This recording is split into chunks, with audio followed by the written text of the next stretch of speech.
Salam sejahtera Malaysia. Denyut nadi suara rakyat bergema di channel ini.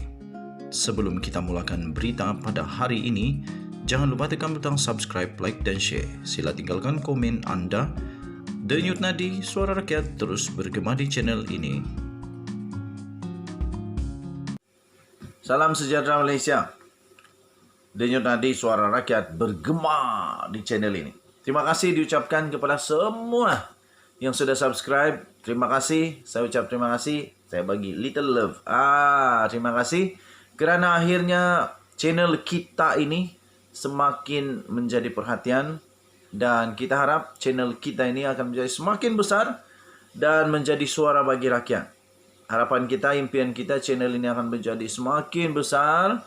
Bila sudah semakin besar, dia akan menjadi perhatian kepada mereka-mereka yang berkenaan. Jadi kita boleh gunakan channel ini sebagai platform untuk menjadi suara rakyat. Lagi bagus kalau setiap kali ke konten kita dengar kepada menteri-menteri, dengar kepada PM Anwar Ibrahim. Jadi tolong saya tekan butang subscribe, like dan share, komen banyak-banyak. Tekan subscribe kerana percuma. Okey, terima kasih sekali lagi. Rafizi akhirnya membuka suara, membuka mulut setelah berdiam diri sekian lama. Rafizi mengakui seorang daripada wakil Pakatan Harapan merundingkan kerajaan perpaduan. Wow, ini satu pengakuan yang sudah lama rasanya Rafizi simpan di dalam hati. Sekarang baru Rafizi mau berikan penjelasan.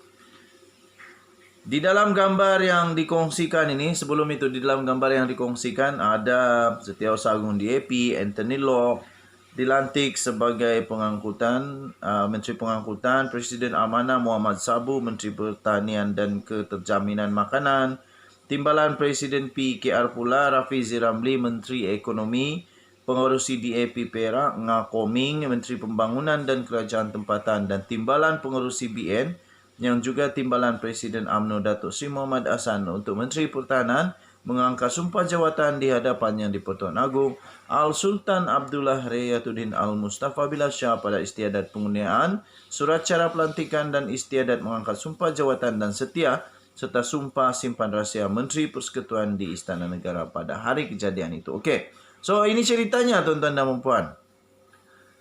Menteri Ekonomi iaitu Rafizi Ramli akhirnya membuka suara, mendedahkan beliau adalah seorang daripada yang mewakili Pakatan Harapan dan PKR dalam merundingkan kerajaan perpaduan pimpinan Perdana Menteri Datuk Seri Anwar Ibrahim. Menerusi satu ucapan di Twitter pada malam tadi, ahli Parlimen Pandan itu juga menyatakan akan memberi pandangannya mengenai perkara itu. Katanya terima kasih atas segala tweets sejak keputusan PR15. Saya salah seorang yang mewakili PKRPH merundingkan kerajaan perpaduan. Of course lah, dialah yang salah seorangnya. Takkan bawa orang lain pula. Jadi Rafizi Ramli kan timbalan Presiden PKR. Jadi pastinya Datuk Seri Anwar Ibrahim akan mengajak dia kerana dia adalah timbalan PKR. Katanya, tak cantik runding tapi bising di luar. Sekarang sudah tertubuh. InsyaAllah saya bagi pandangan selepas ini ciapnya. Sebelum ini, langkah membisu diambil oleh Rafizi yang juga adalah timbalan Presiden PKR selepas diumumkan sebagai anggota kabinet membuatnya namanya trending di Twitter pada hari ini. Tinjauan di Twitter mendapati lebih 10,000 menulis ciapan berkaitan dengan Rafizi. Rata-rata pengguna Twitter tidak sabar melihat bagaimana Rafizi menggalas tanggungjawab sebagai Menteri Ekonomi dalam kabinet yang baru dibentuk oleh Kerajaan Perpaduan. Rata-rata berharap Rafizi menterjemahkan formula-formula yang telah disuarakannya sebelum ini dalam usaha untuk membantu rakyat terutama dalam menanggung kos sara hidup. Okey.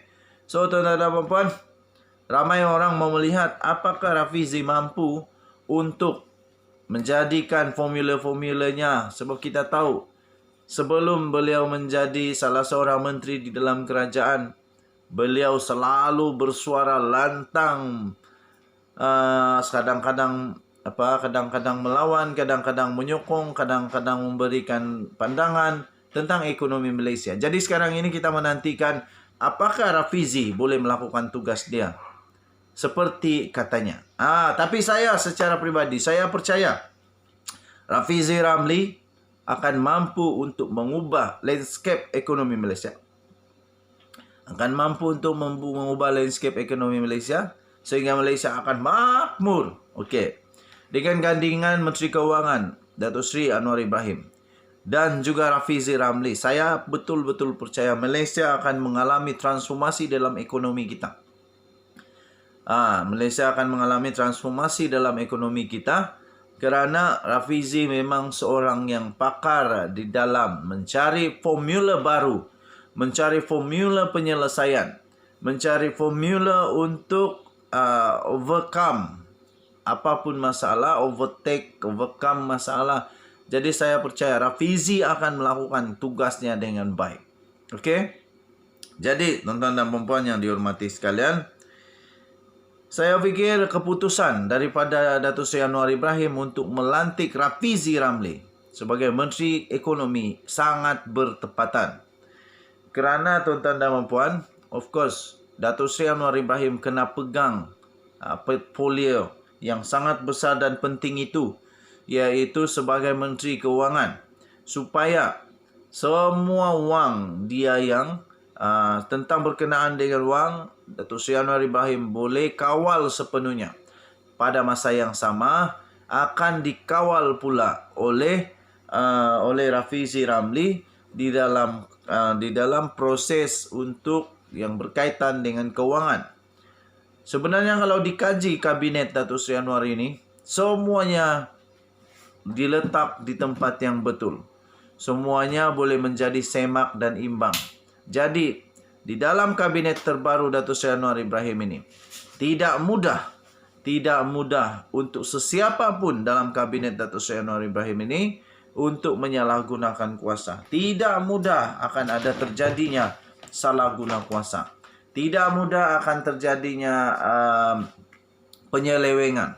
Tidak mudah untuk terjadinya pengubahan wang haram. Tidak mudah kerana semuanya boleh menjadi watchdog yang baik.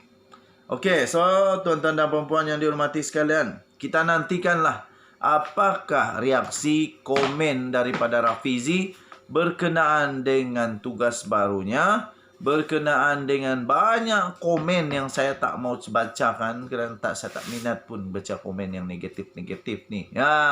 Yang baik-baik saja kita berikan, kita kongsikan di dalam channel kita ini. Okey, Denyut Nadi Suara Rakyat terus bergema di channel ini. Jangan lupa untuk tekan butang subscribe, like dan share. Bagi kamu yang pertama kali, kamu boleh komen apa pendapat kamu untuk penambahbaikan. Kita jumpa lagi. Selamat pagi Malaysia. Bye-bye.